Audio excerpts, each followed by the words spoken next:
Shalom saudaraku dalam kasih Tuhan Yesus Kristus, sahabat terbaik dalam kasih Tuhan. Bertemu lagi dengan saya Pendeta Novel Saragi. Firman Tuhan yang menyapa kita pada saat ini tertulis dalam Kidung Agung pasal yang kedua, ayatnya yang ke-8 sampai ayatnya yang ke-13. Namun ada baiknya kita bersatu dulu di dalam doa. Kita berdoa. Bapa di dalam sorga, terima kasih Tuhan buat kebenaran-Mu. Terima kasih Tuhan buat kasih setiamu, dan biarlah Tuhan Yesus kerinduan kami terjawab, rindu dengaran akan firman-Mu. Maka berfirmanlah Kau Tuhan, sebab kami siap untuk menerimanya. Amin. Shalom saudaraku dalam kasih Tuhan Yesus Kristus, sahabat terbaik dalam kasih Tuhan. Seperti yang saya sebut tadi, bahwa firman Tuhan yang menyapa kita tertulis dalam Kidung Agung pasal yang kedua, ayatnya yang ke-8 sampai ayatnya yang ke-13. Begini firman Tuhan.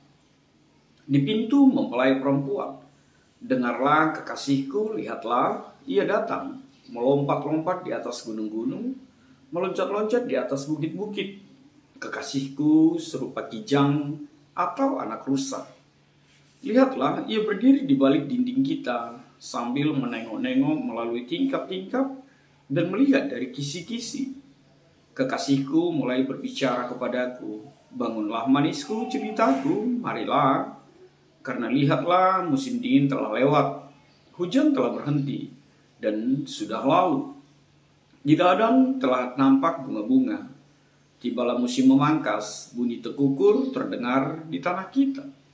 Pohon ara mulai berbuah, dan bunga pohon anggur semerbak baunya. Bangunlah manisku, jelitaku, marilah. Demikian firman Tuhan. Saudara yang diberkati dalam kasih Tuhan Yesus Kristus, tema kita mengangkat topik mencintai hukum Allah. Apa yang bisa kita bayangkan ketika bicara tentang hukum, ketika bicara tentang peraturan? Semoga kita suka hukum, semoga kita suka keteraturan, semoga kita suka peraturan. Bagi sebagian orang, barangkali itu sesuatu yang menyesalkan dalam kehidupan kita. Bagi sebagian orang mungkin hidup di dalam peraturan, hidup di dalam hukum, aturan main, role play, mungkin tidak mengasihkan, bahkan mungkin sangat membelenggu di dalam kehidupannya. Tapi firman Tuhan pada saat ini mengangkat tema itu di tengah-tengah kehidupan kita. Mencintai hukum Allah. Dan firman Tuhan ini semakin dekat dengan kita ketika digambarkan justru, sekali lagi, ketika digambarkan justru bagaimana kecintaan seorang mempelai laki-laki kepada mempelai perempuan. Kecintaan dari seorang laki-laki kepada seorang perempuan. Saudaraku di dalam kasih Tuhan Yesus Kristus, pastilah setiap kita sudah bisa mengatakan bahwa Kidung Agung ini adalah tulisan dari seorang Raja Salomo. Bahkan sejak mudanya dia sudah menuliskan syair, dia sudah menuliskan sajak, nyanyian, hampir 1005 tulisannya, ungkapannya, bagaimana tentang karya Tuhan di dalam kehidupannya. Kidung Agung ini dalam bahasa Ibrani disebut Shir Hasirim, nyanyian segala nyanyian, yaitu kidung yang paling agung, nyanyian yang paling indah dan paling baik. Dan memang benar, Kidung Agung dikenal dengan syair-syair cinta. Dan makanya perikop kita juga mengantarkan ada kisah bagaimana laki-laki, mempelai laki-laki, atau katakanlah seorang laki-laki dengan kerinduannya, dengan kecintaannya kepada perempuan, dan dia mendatanginya. Dan itu menjadi ungkapan cinta mereka, di mana ada kekaguman, bahkan yang sangat-sangat dipastikan adalah bahwa cinta mereka tidak bertepuk sebelah tangan. Tapi keduanya sama-sama mencintai dan mengalami kerinduan dan mengalami sebuah kekuatan di dalam rasa cinta mereka untuk diwujudkan nyata terjadi di dalam kehidupan mereka. Saudaraku di dalam kasih Tuhan Yesus Kristus. Lalu bagaimana kita melihat relevansi dari nats ini dengan tema kita pada saat ini, mencintai hukum Allah. Tadi saya sudah mengatakan bagaimana kita ketika berada di dalam apa yang dikatakan hukum, apa yang dikatakan peraturan di tengah-tengah kehidupan kita. Firman Tuhan hari ini menegaskan untuk setiap kita bahwa mencintai Tuhan itu adalah mencintai hukumnya. Sebab di dalam Tuhan itulah hukum itu terjadi. Makanya Salomo mengajak kita, biarlah ungkapan cinta itu adalah ketika kita mencintai peraturan. Ketika kita mencintai, menyukai hukum Tuhan di tengah-tengah kehidupan kita. Sebab Salomo ingin mengatakan bahwa tidak dimungkinkan kita mencintai Tuhan, tapi kita tidak melakukan apa yang Tuhan jadikan menjadi aturan main, menjadi menjadi hukum, atau sesuatu yang harus kita jalankan di tengah-tengah kehidupan kita. Sebab pasti bukan cinta namanya kalau kita bebas melakukan apapun, bahkan sesuatu yang tidak baik di tengah-tengah kehidupan kita. Dan satu hal yang pasti, lihatlah bahwa cinta Tuhan itu diwujudkan di dalam hukum itu. Artinya apa? Ketika hukum Tuhan, baik itu hukum Taurat, baik itu titah, baik itu perkataan Tuhan, baik itu segala larangan, baik itu segala sesuatu yang Tuhan Yesus pernah ajarkan, itu adalah lambang atau bukti kecintaannya kepada setiap kita. Makanya saudaraku, firman Tuhan mengajak kita melihat itu dengan baik, dengan mata iman kita. Bahwa hukum yang dinyatakan, bahwa hukum, bahwa peraturan yang Tuhan Yesus sampaikan kepada setiap kita, kepada setiap orang percaya, itu adalah bukti cintanya kepada setiap kita. Lihatlah, nats kita mengajarkan sesuatu yang begitu luar biasa itu. Apa itu? Saking cintanya Yesus itu kepada kita, Allah itu kepada kita, bagaimana usaha yang dia lakukan? Kalau perikop kita menggambarkan mempelai laki-laki dan mempelai perempuan. Allah adalah, Yesus adalah mempelai laki-laki dan kita, jemaatnya adalah mempelai perempuan. Lihatlah kerinduan itu. Lihatlah tindakan yang dilakukan oleh Yesus itu. Dia datang menjumpai, dia datang menghampiri kita dengan berbagai cara, dengan segala cara.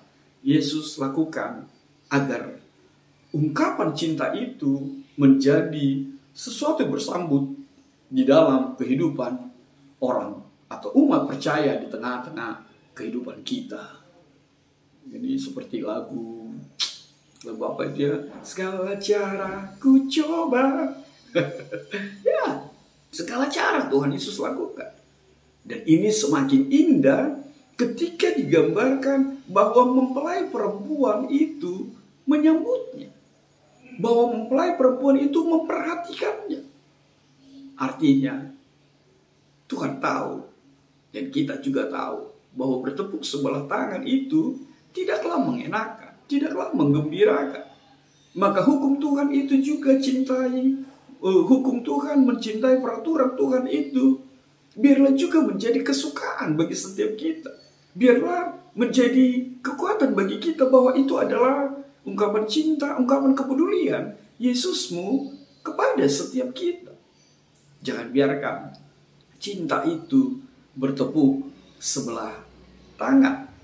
Saudaraku, hal yang semakin itu menjadi sukacita bagi setiap kita ketika firman Tuhan menghadirkan bahwa kedatangan kerinduan kepedulian Yesus itu sebagai mempelai laki-laki kepada setiap kita, akan hadirnya hukum dan peraturannya, bahwa alam ini juga bersukacita, bahwa dunia ini bersorak-sorai. Sebab apa? Sebab hukum Allah lah yang terjadi, sebab peraturan Tuhan lah yang menguasai kehidupan setiap kita.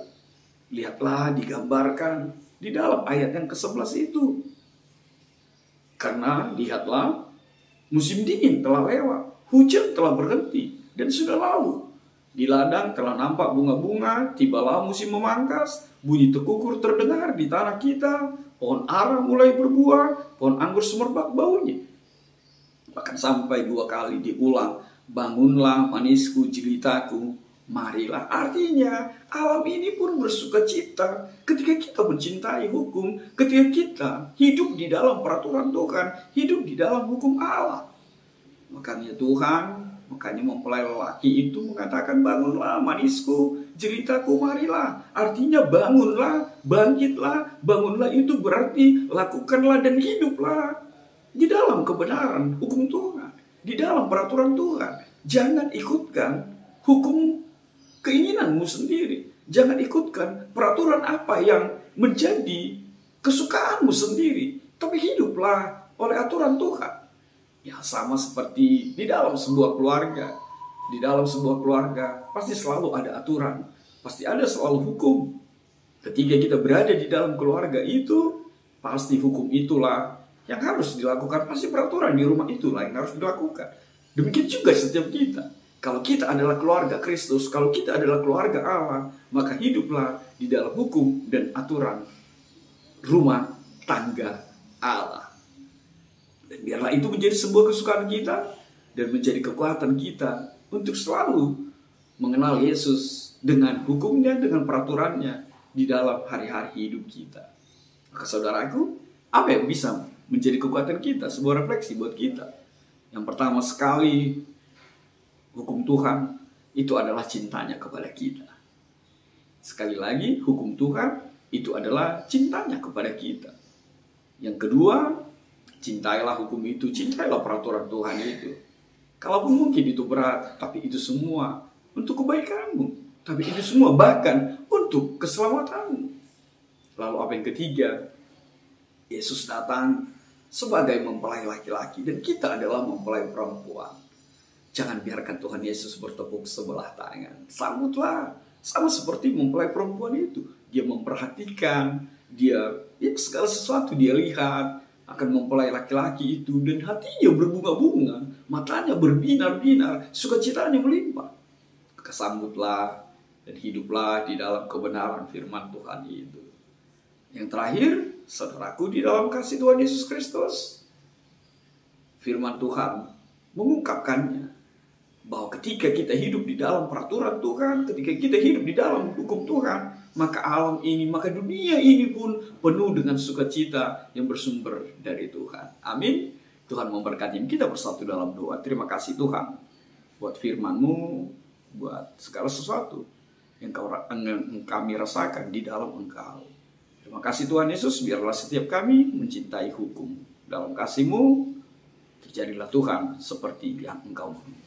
Amin.